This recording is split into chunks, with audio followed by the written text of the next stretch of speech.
this has cost absolutely thousands of pounds. And basically everybody knew the outline result before we'd even got to this particular point. But as ever with the BBC, it's not, of course, them that are paying. But this has now truly erupted and making things very difficult for someone who should have known better.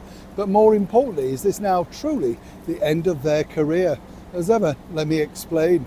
Hi, good morning, nice to see you today, and as ever, thank you so much for joining me on a windy London evening. Yes, I mean, you wouldn't believe how early it is actually, but it looks a little bit like Sherlock Holmes has visited London already, doesn't it? All very dark and crisp and everything like that. By the way, you know, it was on this day, don't know if you know this, but on this day that the infamous line about Jack the Ripper was used for the very first time in printed media. That was the sort of moniker that they gave to that terrible murderer, of course, in the 1800s, terrorising the East End of London and Whitechapel, which also at some points had, dare I say, a royal involvement. Check that out if you get a moment.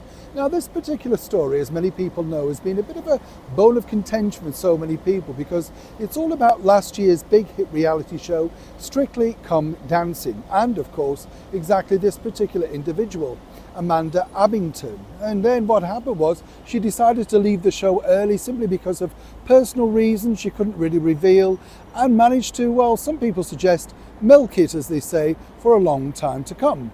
Earlier this year, she even did a one-to-one sit-down interview with a very much little-watched Channel 4. And in this, she sort of detailed, well, nothing. But clearly, she got a lot of publicity for her play at the time. Now, this all centres upon the fact that she said she had an horrific time while under the tutelage of the strictly professional dancer, Giovanni Panisse. Now, he's been on the show a long time and been very successful. Now he's having to, in fact, go off to the Italian version of the show because for whatever reason, the inside look or whatever was still going on, and he couldn't really sign to the British version until that had been concluded. Well, now today it's been concluded, and the BBC have surmised that actually there was nothing too much untoward. What it really boils down to, in fact, is there was a little bit of expletive language and a bit of Italian frustration. Now, when you think about this, as I say, this has cost thousands of pounds of the taxpayer, the BBC taxpayer money into this particular debacle. One or two other people came forward, but of course, lots of people came out in support of the professional dancer.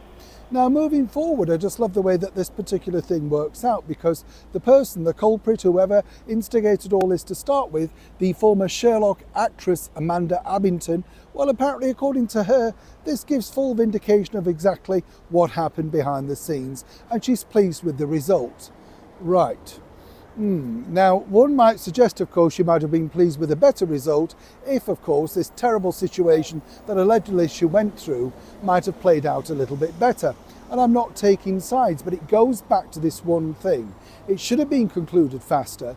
Clearly, there was nothing that was terribly untoward inside that other than a bit of stepping on toes and expletive language. Everybody was left, of course, to surmise such terrible things had gone on behind the scenes, when clearly what it really was possibly, and as ever, we have to say allegedly, a temperamental celebrity, clearly not used to putting the hard graft in, and more importantly, had no idea what would be expected of her. But when you sign up for those big reality shows and they pay you big bucks, what did you expect? And more importantly, can the BBC now reclaim the fee that they paid Miss Abbington for all of their distress and, of course, loss of earnings, particularly from the British taxpayer? That's you and me who have to buy the licence.